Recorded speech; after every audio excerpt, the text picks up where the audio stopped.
Hello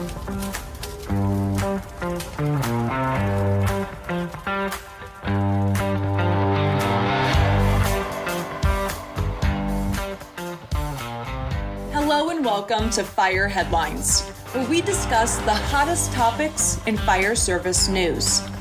I'm your host, Samantha Didion, and today I am joined by the panel, Chief Bob Horton and Chief Jeff Buchanan. This week, we are back with our end of the month Dealer's Choice segment, our first of the new year. And Bob is sitting in the dealer's chair today, so I'm going to turn it over to you, Bob. What topic of choice do you have for us? Oh, thank you, Samantha. It's always good to be back. And I've been tossing around a couple of different thoughts. I wanted to really get Jeff's perspective on several different things, but I landed on this article, Jeff, that ran a few weeks back from the Sunbury Fire Department. It moves forward with consolidation. But what was really unique about this particular story is 6 fire departments consolidated into a broader city fire department. And I thought maybe today we would just spend some time a little bit about the challenges they had, but get your thoughts. You've worked in numerous organizations. You've worked as a city manager. You've worked in a city manager during times of very challenging fiscal distress in a community. And you undoubtedly have a valuable perspective on thinking about departments and consolidation and economies of scale and so on. So let me kind of lead into you. What in general are your thoughts of consolidation, pros, cons, and so on? Yeah, great to be with you too. Always good to see you. Love this topic. And so I am going to go back in time a little bit to when I was the city manager and fire chief in North Las Vegas. And we were at the lowest of lows. We had to look at every single option in order to save ourselves from fiscal calamity, which in the state of Nevada isn't bankruptcy. It's called receivership. And one of the things we were tasked to do, we came up with as a strategy, is look at shared services. And that was the entire city. We were looking to find opportunities with the city of Las Vegas at that time for anything and everything that we could combine efforts, including the fire department, in order to share services, lower costs, and increase efficiency. But we put some things on the table because we know that there was going to be some headwinds with no matter what we tried. And so we took off anything operational because we were not looking to, we had to go, time was of the essence. We were in a fiscal year. We had to make these moves fast. So we had to remove friction, and we knew that there would be a lot more friction from an operational standpoint. So we were really looking at training. We were looking at more on the inspection side of thing, the community risk reduction. And in the tale of North Las Vegas and Las Vegas, let me just cut to the end. We didn't find any common ground. But the question really is, at least as I'm kind of interpreting, what are my thoughts on it? I think it is a valuable perspective and one that should be pursued more oftentimes than it is. In the case of Las Vegas and North Las Vegas, and actually Clark County, if you look at those 3 entities, and Bob, you know this, we're on an auto aid agreement, which means we go over jurisdictional lines each and every day. It operates as one large fire department. Slightly different from mutual aid, which means, hey, we'll come, but you got to give us a buzz. You got to ask us to come over. And in a lot of ways, we operate as one large fire department. There was actually an effort legislatively back in around 2009-ish, for all of us to consolidate and have, similar to the police department, one large fire department. And ultimately, that was put forward by the bargaining groups, and it was shot down by administration and other legislators and other politicians for any number of different reasons. And we could go into that throughout the broadcast if we see value there, but my perspective is pretty succinct. I absolutely believe in consolidation, alliances, leveraging other departments, because in so many cases, particularly in the fire service, we are so, without meaning, redundant. We do the same exact things over in each department, when it could be, in this example, instead of having each department doing something, we could have one person, like from a personnel standpoint, handling multiple different tasks. So I think that there is a lot of opportunity to improve efficiencies, lower costs, and still provide excellent care and support and service delivery to the community if you can find those opportunities. But it's intimidating many times to the decision makers, because as much as I thought I was valuable as a fire chief and as an administrator, when you consolidate, those are generally the pieces to the puzzle that you can do with less of, right? There's less administrators needed once you consolidate. Very rarely do you need less ground level personnel. In this case, we're talking about, firefighters and other support, but administrators, you don't need as many of us, right? So I think that often thwarts the movement towards alliance. So I'm a big fan, Bob. I'm a big fan of exploring it, and I know you've did some exceptional work in Oregon in the area of that too. But yeah, I'm a fan. Hey, Bob, like Jeff just mentioned, we were part of an effort at our previous fire department here in Oregon that explored something like this. Can you explain to our listeners what the thinking behind that was? You're right, Samantha. And you remember we went through having conversations with neighboring jurisdictions about how to improve service delivery. How can we? Like, our approach to this was similar to what Jeff's talking about in his experience, was exploratory. And it's so dangerous, as a communications expert, that as soon as the word consolidation ends up in the ether of the universe, any version of it, like battle lines get drawn and it becomes this contentious exploration of that. And I'll get to that in a second. But as administrators, as fire chiefs, you have a responsibility for sustainable service delivery at the tolerance or established by your community via typically your governing body. What do we mean? Whatever service standard of delivery service is that they want, right? There's a cost for what that looks like. And when every cost in the universe of providing service is going up, from supplies to apparatus, maintenance, to stations, to personnel, insurance, pension costs, and on and on and on, it's time to start thinking about ways to improve efficiency.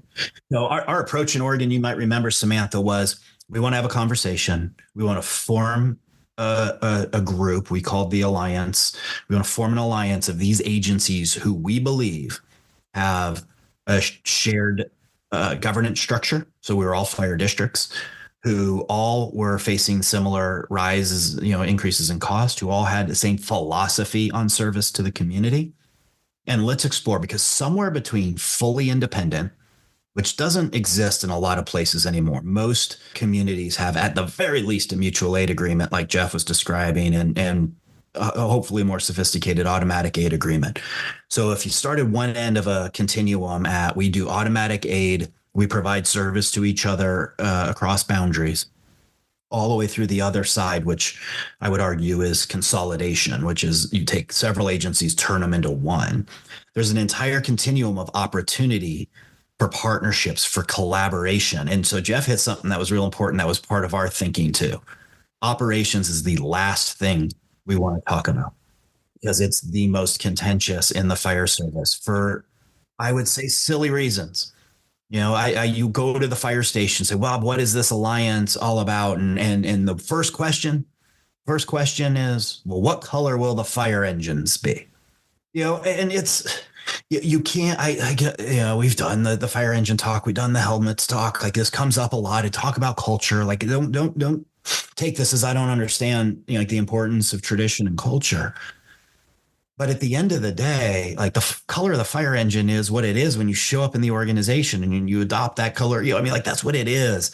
And when you think about long-term sustainability for the organization and service to the community and benefit to the workforce, because those were our conditions, is do any element of this continuum between what we do today and what consolidation could look like. And I didn't think consolidation was necessarily the answer. Like, let me be upfront about that. I don't know that that was right, because I do believe that communities value autonomy.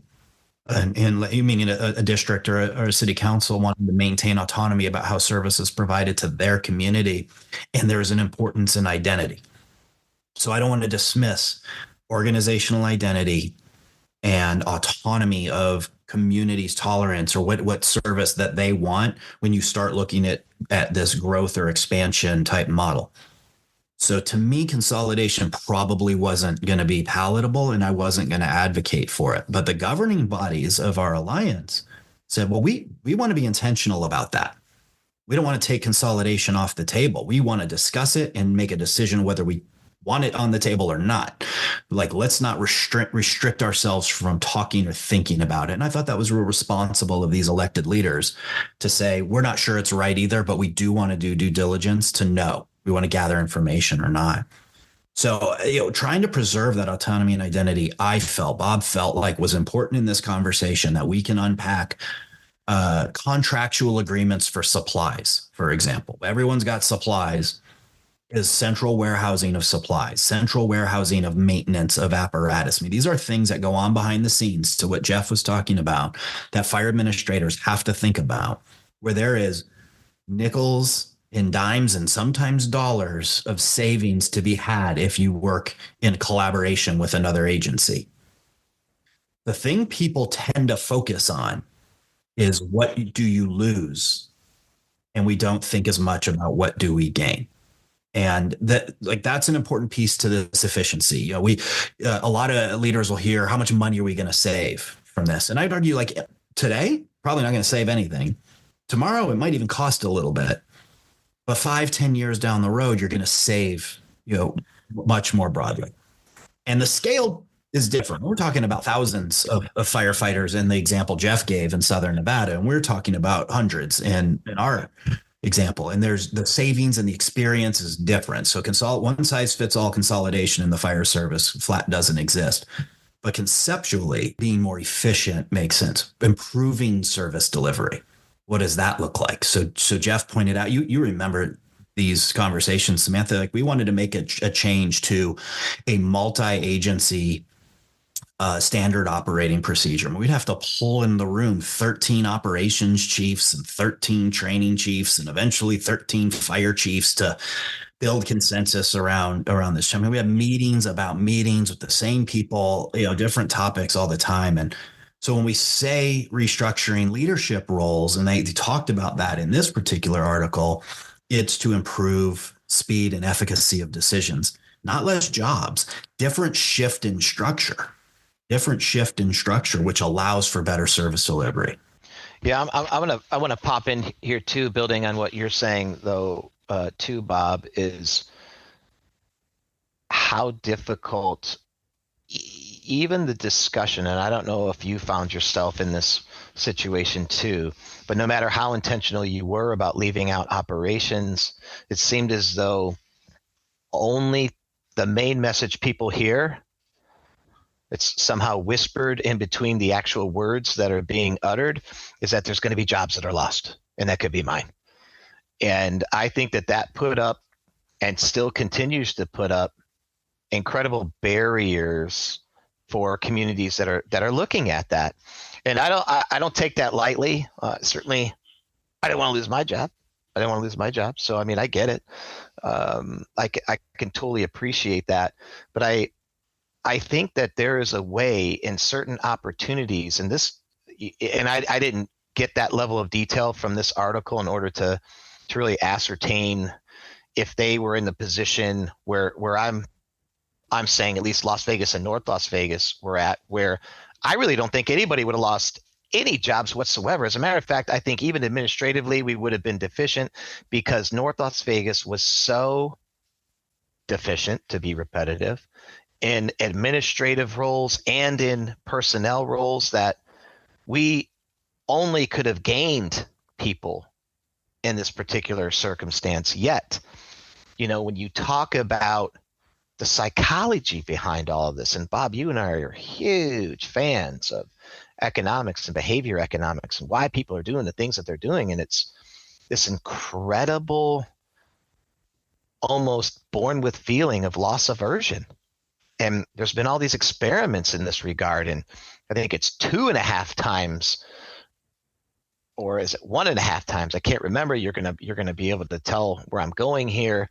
How much people are more worried about losing something than gaining something.